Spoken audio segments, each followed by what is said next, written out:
Lego a-t-il enfin trouvé un adversaire à sa taille? Vous connaissez tous La Nuit étoilée de Van Gogh chez Lego, un vrai chef-d'œuvre. Mais aujourd'hui, on va changer de dimension. Regardez-moi ça, c'est du Lumibrick et ils sont pas venus pour rigoler. Alors je vais lancer un duel artistique sans précédent, un double test ultra complet. D'un côté le Challenger Lumibrick avec ses effets de lumière intégrés, de l'autre l'indétrônable set Lego Ideas. Design, expérience de montage et surtout rendu final qui mérite vraiment de trôner sur votre mur. À la fin de la vidéo, il n'en restera qu'un. C'est l'heure enfin du match tant attendu Lego versus Lumibrick. C'est parti.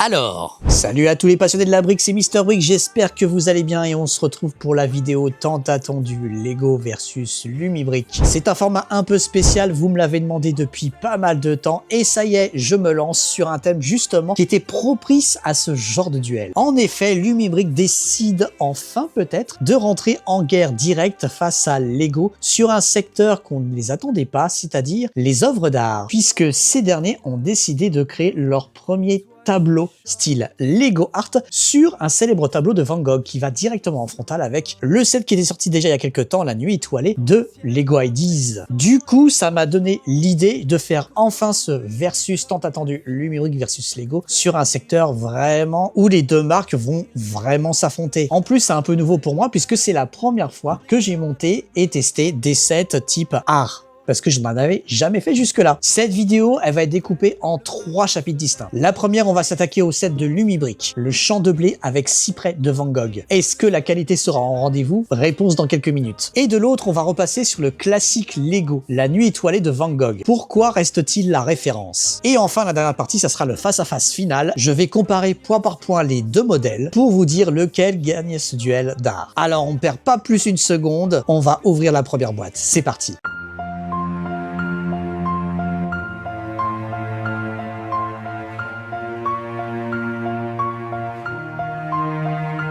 Aujourd'hui donc j'ai eu la chance de tester, grâce à Lumibrick qui m'a envoyé gentiment ce set, leur dernière œuvre qui sort complètement des sentiers battus. Là on va parler d'un produit qui essaye de faire quelque chose d'assez ambitieux. Transformer un tableau mythique de Van Gogh en objet à construire, à exposer et presque à mettre en scène chez soi grâce à la lumière intégrée. Oui, dit comme ça peut sembler un petit peu gadget. Un tableau en briques avec lumière intégrée, une petite figurine cachée, double mode d'exposition. Sur le papier ça peut être une super bonne idée comme un énorme traquenard, style déco pseudo-artistique. Donc du coup, forcément, j'étais très curieux de le tester parce que je me disais, est-ce qu'on est vraiment face à une future masterclass comme Lumibrick a l'habitude de nous faire, ou alors est-ce que c'est le premier gros fail de la marque? Et je peux vous dire quelque chose, ce set est beaucoup plus intéressant qu'il en a l'air, mais il n'est pas parfait pour autant. Le set donc, comme je disais, s'appelle Wheatfield with Cypresses, référence directe au tableau de Van Gogh peint en 1889. Chez Lumibrick, on est sur un modèle de 2632 pièces, annoncé avec 14 points lumineux, 15 sachets, 9 pièces imprimées, 2 livrets d'instructions, une mini-figurine de Van Gogh et 2 options d'exposition, soit posées, soit accrochées au mur, avec en plus une version mini-diorama de ce même tableau. Le tout est vendu autour de 119,99 $ sur la boutique officielle, avec une promesse très claire, faire ressentir l'émotion du tableau et pas simplement une reproduction mécanique. Et c'est justement ce qui m'a intrigué, parce qu'un tableau de Van Gogh, on n'est pas vraiment sur une image propre, bien rangée dans un cadre. Il y a du mouvement, il y a du relief, il y a du vent, c'est presque de la turbulence émotionnelle mise sur toile. Et ce que Lumibrick essaye de faire ici, eh ben, ça demande une certaine dextérité. Ils essayent de traduire en briques quelque chose qui à l'origine repose sur des coups de pinceau nerveux, de l'épaisseur, du contraste, de la tension dans le ciel, dans le blé, dans les arbres. Autrement dit, ils n'essaient pas juste de copier une image, ils essaient de reconstruire une sensation. Et franchement, c'est beaucoup plus ambitieux qu'un simple set déco. Avant de parler de ce set, il faut parler de l'œuvre originale quand même. Ce tableau donc, Wheatfield with Cypresses, date de 1889 comme je disais. Van Gogh l'a peint pendant son séjour à Saint-Rémy de Provence, avec une période absolument centrale de sa vie, de son œuvre. Le Metropolitan Museum of Art explique que Van Gogh considérait ce paysage comme l'un de ses meilleurs paysages d'été, au point d'en réaliser ensuite 2 versions en atelier. Le musée insiste aussi sur quelque chose de fondamental, la force du tableau vient de son brushwork, cette matière très vivante qui donne l'impression que le vent traverse littéralement la toile. Et ça c'est capital pour comprendre le set, parce que dans ce tableau, on est dans une nature qui bouge, qui chauffe, qui respire fort. Le mets parle de la chaleur extrême de l'après-midi, du mouvement des arbres, du blé qui ondule et du fait que Van Gogh a peint ça sur le motif directement face à la nature. Les cyprès, eux, deviennent presque des colonnes vivantes. Van Gogh les comparait même à des formes très puissantes dans le paysage, comme des signes verticaux qui percent toute la composition. Et au Van Gogh Museum, on retrouve aussi cette idée d'intensité presque furieuse autour de cette période. Un dessin lié à cette série envoyé à Théo est accompagné d'un commentaire très révélateur. Ces travaux avaient l'air d'avoir été faits dans la furie. Autrement dit, on est face à une œuvre qui n'est pas là pour être polie, elle est là pour transmettre une poussée intérieure. Donc quand une marque comme les briques te dit on a transformé ça en briques, bah du coup on peut se demander judicieusement, est-ce qu'ils ont gardé l'orage intérieur du tableau ou est-ce qu'ils l'ont transformé en simple objet déco premium? Et c'est là que le test va devenir passionnant. Le Mini-Brick parle d'une immersive masterpiece building experience, d'une manière de recréer les coups de pinceau, les contrastes, les couleurs avec un montage modulaire. Dit comme ça sonne très marketing, très on vend du rêve. Mais pour le coup, je dois vous l'avouer, le rendu final semble vraiment proche de l'esprit du tableau et c'est probablement la plus grande qualité de ce set. Le set donne une vraie impression de texture. Pas texture au sens ça ressemble à une peinture à huile, évidemment il ne faut pas exagérer, mais texture au sens où on sent que la surface n'est pas plate, que les volumes viennent casser l'effet simple mosaïque et ça, sur ce type de set, c'est essentiel. Parce qu'un tableau de Van Gogh aplati, lissé, trop propre, ce serait exactement l'inverse de ce qu'il faut faire. Ce que j'aime ici, c'est que la construction semble jouer avec les couches, les directions, les ondulations pour donner une lecture plus vivante de l'image. On est face à une reconstruction en relief d'un geste pictural. Et ça change tout. Parce qu'en le regardant, tu ne lis pas seulement le paysage, tu lis aussi son agitation. Tu lis le souffle du ciel, la montée des cyprès, les courbes de champ, cette impression que toute la nature est traversée par une énergie continue. C'est très difficile à réussir sur un set de ce genre et à mon avis, c'est précisément là que Lumibrik marque des points. L'eau prénomme morceau, évidemment, c'est son éclairage. Le set intègre 14 points lumineux et propose 2 modes d'éclairage avec un contrôle tactile sur le côté selon la description officielle. En gros, Lumibrik ne s'est pas contenté de faire un tableau à construire, ils ont voulu en faire une pièce de mise en scène, presque une œuvre rétroéclairée ou une petite installation murale. Et là, franchement, je comprends totalement cette stratégie. Mais elle était risquée. Parce que sur papier, la lumière peut être un bonus, mais elle peut aussi ruiner l'œuvre et complètement détruire ce qu'a voulu faire l'artiste. Si tu éclaires trop brutalement, tu tues les nuances. Si tu éclaires trop peu, tu perds l'effet dramatique. Et si tu fais un système cheap, tu tombes immédiatement dans le gadget décoratif de mauvais goût. Mais en vrai, cet éclairage ajoute vraiment une ambiance, avec notamment une lecture plus muséale ou plus scénographie de la pièce. En fait, ce set assume une idée très simple. Tu ne construis pas que le tableau, tu construis aussi sa lumière. Et c'est là que Lumibrik se démarque d'un set d'art classique, parce qu'il ajoute une dimension théâtrale. Le tableau n'est plus simplement regardé, il est révélé. Mais alors du coup, est-ce que c'est juste beau ou c'est original? Et ça, c'est probablement la question la plus importante. Parce qu'un set peut être intelligent, ambitieux, bien pensé et rester moche au final. Et à l'inverse, un set peut être très simple dans la proposition, mais te décrocher la mâchoire une fois exposé. Ici, sans détour, je vous le dis, le rendu final me plaît énormément. Le choix du tableau est très fort. Les cyprès offrent immédiatement une silhouette dramatique, le ciel a ce mouvement presque liquide, le blé crée de la matière, et le cadre donne au tout une présence beaucoup plus objet déco premium qu'un set d'exposition classique. Il n'est pas fait pour être posé sur une étagère parmi d'autres en espérant qu'il survive visuellement au milieu du reste. C'est le genre de pièce qui peut devenir un point de focal dans une pièce. Et ça, pour une construction en briques, c'est pas si fréquent en fait. Mais attention, c'est pas forcément un set pour tout le monde. Là, il faut être honnête. Plus un set mise sur le rendu mural, la scénographie, la lumière, la fidélité visuelle, plus il prend le risque de moins parler à ceux qui cherchent avant tout une expérience de construction fun, variée, mécanique, surprenante à chaque étape. Et c'est là que je mettrai une nuance importante. Sa force, c'est son résultat final, peut-être plus que l'aventure du montage en elle-même. Comptez environ 18 heures pour le monter, ce qui dit déjà quelque chose. C'est pas du tout le petit projet du dimanche après-midi. On est sur une construction longue, potentiellement répétitive par moments, qui demande surtout de la patience et une forme d'adhésion au projet artistique global. Il est d'ailleurs pas forcément évident à monter, il faut être honnête. En revanche, il y a un autre point fort, c'est que Lumibrik a pensé, on va dire, à ceux qui avaient du mal à distinguer les différentes nuances de vert, de jaune et autres, et donc a proposé des briques spéciales avec une lettre pour reconnaître la bonne couleur à appliquer, ce qui est plutôt pratique, et aussi la bienvenue pour les personnes souffrant de daltonisme. Mais il y a aussi un petit détail malin. Le set inclut une mini-figurine de Van Gogh, plus un petit élément de présentation de type carte postcard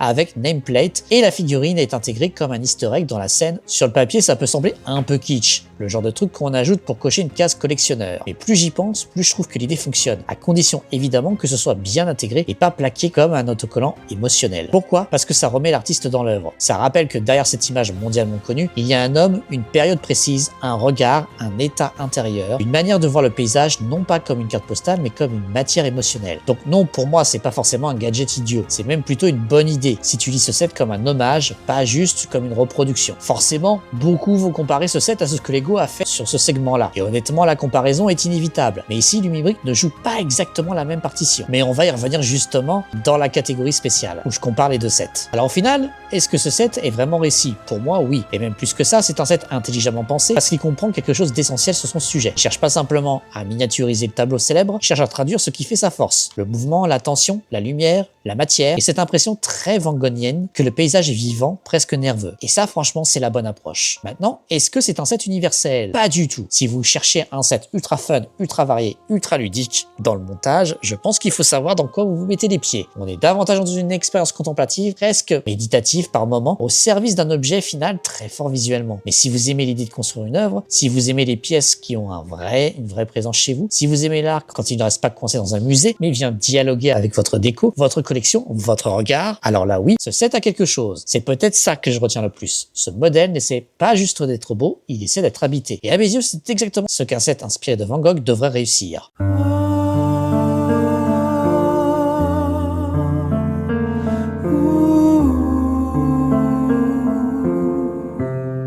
Il y a des sets Lego qu'on apprécie, qu'on monte, et puis après qu'on range sur une étagère et qu'on oublie complètement. Et puis il y a des sets qui font autre chose. Des sets qui essayent de quitter le terrain du produit simple pour aller chercher quelque chose de plus rare. Une émotion, une présence, presque une vibration. Et clairement, ce set donc, qui représente la nuit étoilée de Van Gogh, c'est clairement ce genre de set. Là, Lego a tenté quelque chose d'assez fou. Prendre l'un des tableaux les plus célèbres de l'histoire de l'art, le transformer en volume, en relief, en matière, et essayer de nous faire ressentir en briques ce que Van Gogh, lui, faisait ressentir avec de la peinture. Du coup, forcément, naturellement, je me suis dit, est-ce que ça fait partie de ces sets Lego qui sont un formidable coup marketing, mais qu'après derrière il n'y a pas grand chose, ou alors est-ce que Lego a réussi une vraie masterclass de design? On va en décortiquer ça tout de suite. Mais avant même de parler de ce set, il faut parler de la nuit étoilée, parce que si Lego avait juste choisi un tableau connu pour faire joli, ça aurait pas eu le même poids. La nuit étoilée, c'est une œuvre peinte par Vincent Van Gogh en juin 1889 à Saint-Rémy, aujourd'hui conservée au MoMA de New York. Le tableau est devenu l'une des œuvres les plus emblématiques de toute l'histoire de l'art moderne, et le MoMA le présente comme l'un de ses grands aimants à visiteurs. Mais ce qui rend ce tableau si fort, c'est pas seulement sa célébrité, c'est son énergie. Le MoMA insiste sur quelque chose de fondamental. Le ciel de la nuit étoilée n'est pas un ciel calme, sage, descriptif. C'est un ciel turbulent, vibrant, agité, presque en état de tension permanente. Les étoiles rayonnent comme des anneaux en expansion, la lune pulse, les bleus tourbillonnent et tout semble traversé par un mouvement intérieur. Et c'est précisément pour ça que ce tableau était un défi énorme pour Lego. Parce que reproduire une image célèbre, ça, beaucoup peuvent le faire. Mais reproduire du mouvement, du geste, de la peinture vivante avec des pièces rigides, géométriques empilables, là, on entre dans un autre sport. Sur le papier, la promesse, elle est très claire. Lego vend ce set comme une version 3D en briques de l'œuvre, en mettant en avant les nuages tourbillonnants, les collines vallonnées, les coups de pinceau uniques de Van Gogh, ainsi qu'un système d'exposition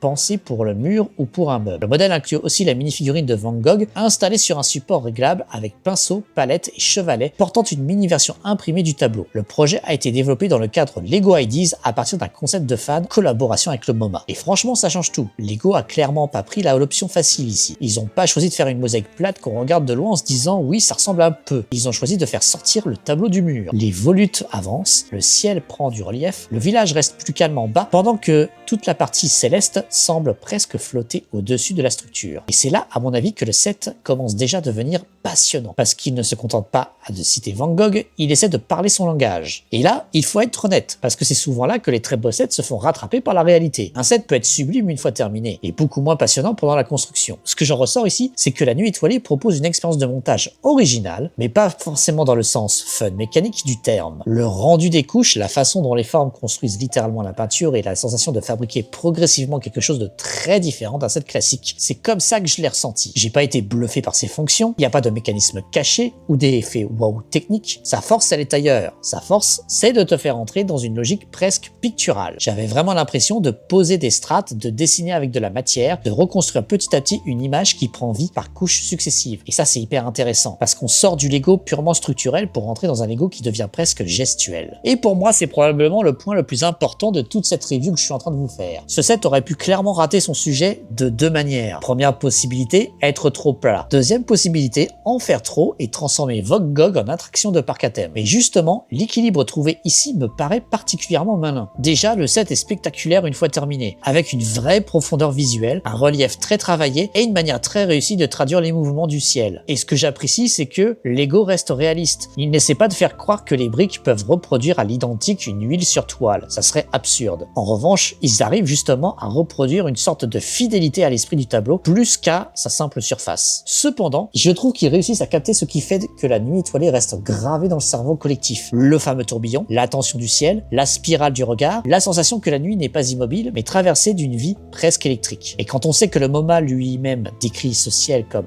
intensément agité, vibrant et en mouvement, on comprend pourquoi ce set fonctionne, parce qu'il réussit à copier sa pulsation. Le modèle mesure environ 28 cm de haut, 38 cm de large et 12 cm de profondeur, avec un crochet intégré, comme je disais, pour l'accrocher au mur, ou la possibilité de simplement l'exposer sur un meuble. Lego le présente littéralement comme une pièce de décoration d'intérieur destinée aux adultes, passionnés d'art et de création. Et franchement, ça, c'est plus qu'un simple set joli, c'est un set qui a une présence. Quand tu le regardes, ton œil ne voit pas seulement la construction en briques, il voit un objet qui dialogue avec le mur, avec la lumière, avec un espace autour. Et ça, je trouve ça très rare personnellement. Parce que beaucoup de sets Lego pour adultes sont beaucoup plus pour des fans de Lego en vrai. Celui-ci, en revanche, peut aussi parler à quelqu'un qui n'est pas forcément collectionneur, mais qui aime les objets qui ont une identité visuelle très forte. On est presque sur un entre-deux étrange et très réussi. À la fois œuvre hommage, œuvre design et construction de passionnés. Ah oui, il y a aussi la mini-figurine de Van Gogh. Je sais que ce point peut diviser. Parce que quand on dit qu'un tableau de Van Gogh est accompagné d'une mini-figurine de Van Gogh sur un bras réglable, certains vont adorer et d'autres vont lever un sourcil en mode « Est-ce qu'on n'est pas en train de rendre ça un peu trop cute ?» Mais à mes yeux, je trouve que ça marche. Même très bien. Pourquoi? Parce que cette figurine fait basculer le set d'une simple reproduction vers une mise en scène. On est aussi face à un tableau en train de le regarder, de le peindre, presque de nous y inviter. Lego met d'ailleurs clairement cet élément en avant. La figurine est pensée comme The Artist at Work, avec pinceau, palette, chevalet et un support réglable qui permet de le placer devant la scène. Ça rappelle que derrière cette nuit célèbre, il y a un geste, une main, un regard, une solitude aussi. Donc non, pour moi c'est pas gadget, c'est un petit coup de théâtre bien pensé. Allez, si on devait pinailler un petit peu, je dirais que certaines couleurs, notamment dans les bleus, peuvent parfois être un peu délicates à distinguer pendant la construction. Et à défaut de Lumibrique, ici, il n'y a pas de petites pièces qui peuvent t'aider à distinguer les différentes variations de couleurs, ce qui est dommage. C'est pas un défaut catastrophique, mais c'est un point qui peut être important selon certaines personnes. Et bien sûr, 169,99 €, même pour une pièce très réussie, ça reste un certain budget, il faut pas se mentir. Alors au final, très franchement, je trouve que la nuit étoilée fait partie de ces sets qui dépassent leur simple thème. C'est un set qui comprend quelque chose d'essentiel sur Van Gogh. Ce qui compte, c'est pas seulement ce qu'on voit, c'est la manière dont ça bouge dans notre regard. Et ça, Lego l'a vraiment compris. Les reliefs sont pas là pour faire joli, les volutes ne sont pas là pour faire effet 3D,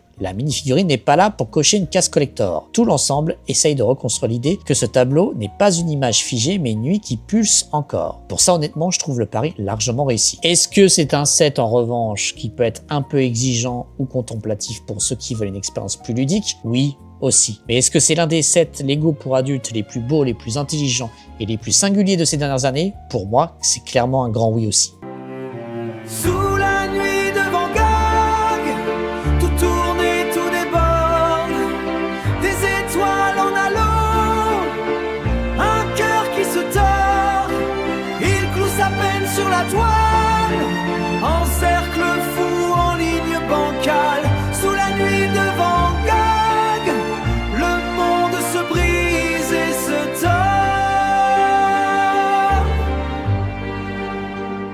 Bon alors maintenant c'est la partie que vous attendez j'imagine le plus, le vrai duel, le moment où il faut arrêter de tourner autour du chevalet et de poser la question franchement. Entre le Van Gogh de Lumibrique et le Van Gogh de Lego, lequel gagne vraiment? Parce que sur le papier, comme je l'ai dit, les deux sets, ils jouent dans la même cour. Lumibrique a voulu vraiment aller au frontal de Lego sur ce secteur. Mais en réalité, ils ne racontent pas du tout la même histoire. D'un côté, là, le Lego, un set officiel, 2316 pièces, vendu 169,99 €, pensé comme une réinterprétation 3D d'un tableau culte. Avec sa mini-figurine de Van Gogh, support mural intégré et collaboration officielle avec le MoMA. Lego met ici clairement en avant l'idée de recréer les coups de pinceau et de transformer le tableau en volume. Mais de l'autre, on a du Lumibrique ici. Un set de 2632 pièces, annoncé à 119,99$ avec 14 LED inclus et 2 modes d'éclairage qu'on peut toucher juste d'un simple doigt. On a aussi une mini-figurine de Van Gogh, pas mal d'easter eggs cachés dans le tableau et surtout la version mini-scale de ce même tableau. Également, la possibilité d'une double exposition soit murale ou sur meuble. Là, ici, la promesse, elle n'est pas seulement artistique, elle est aussi scénographique. Parce que Lumibrique veut te faire construire une œuvre, mais aussi après pouvoir l'allumer. Et c'est là que le match va devenir passionnant. Parce que d'un côté, t'as Lego qui cherche à transformer une œuvre d'art en sculpture murale, alors que Lumibrique ici cherche à transformer un tableau en objet d'ambiance. C'est pas tout à fait le même geste, vous voyez. On n'est pas vraiment sur la même lecture de Van Gogh, et surtout au final, c'est pas forcément la même émotion à l'arrivée. Premier round, la force du tableau d'origine. Là, faut être très clair, les deux œuvres originales sont immenses, mais elles n'ont pas exactement la même puissance symbolique. La Nuit étoilée est probablement l'image la plus universellement reconnaissable de Van Gogh. C'est une œuvre qui a déjà en elle quelque chose de quasi cosmique, presque mythologique. Elle rayonne avant même qu'on la traduise en briques. De l'autre, Whitfield with Cypresses, lui aussi daté en 89, est une œuvre moins pop culture, moins artistiquement redoutable. On est dans la tension de la nature, dans le souffle du vent, dans quelque chose de plus terrestre, de plus organique. Donc si je parle seulement de puissance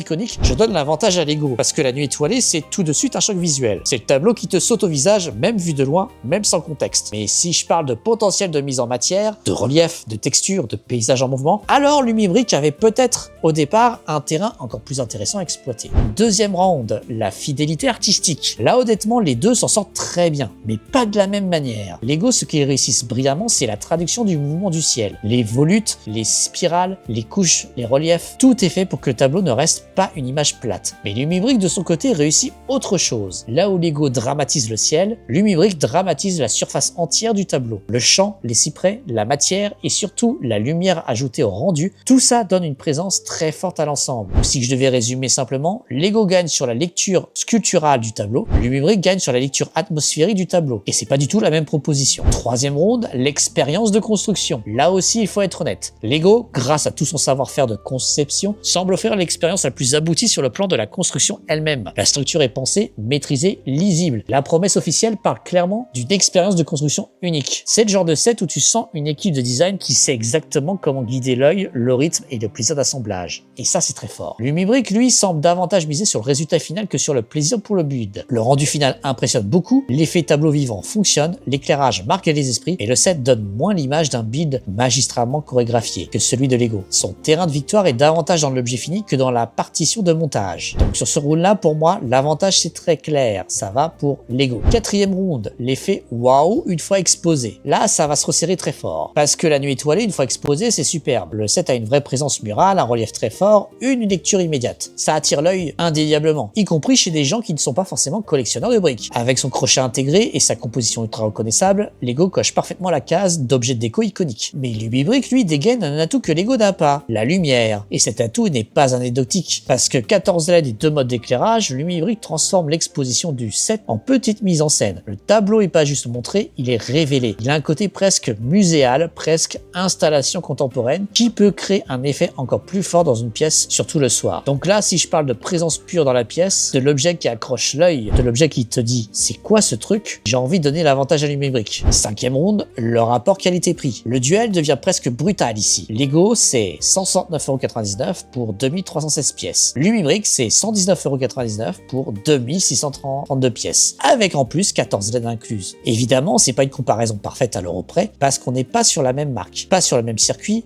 pas sur le même niveau de notoriété, ni sur la même valeur de revente potentielle. Mais si je parle comme un acheteur normal, devant son écran avec son portefeuille qui transpire doucement, oui, Lumibrique en donne plus pour moins cher. Plus de pièces, de la lumière, une vraie proposition et un ticket d'entrée plus bas. Donc sur le rapport fiche technique prix effet visuel, l'avantage va clairement à Lumibrique. Et maintenant, il va falloir trancher. Si je cherche le set le plus noble, le plus cohérent, le plus musé, le plus abouti dans sa traduction artistique pure, le vainqueur c'est Lego La Nuit étoilée. Mais si je cherche le set le plus surprenant, le plus agressif visuellement, le plus moderne dans sa mise en scène et peut-être le plus fort en rapport qualité-prix, alors Lumibrique est un outsider extrêmement sérieux, presque le challenger qui met le champion dans les cordes. Donc Ça va peut-être vous étonner, mais pour moi, le vainqueur global, c'est Lego. Parce que le set est plus complet, plus légitime, le plus maîtrisé aussi, et celui qui transforme le mieux Van Gogh en œuvre de construction. Mais le vainqueur du rapport audace, impact visuel, originalité prix, c'est clairement Lumibrick. Autrement dit, Lego gagne le match de très peu, Lumibrick gagne le coup d'éclat. Et franchement, s'il n'y avait pas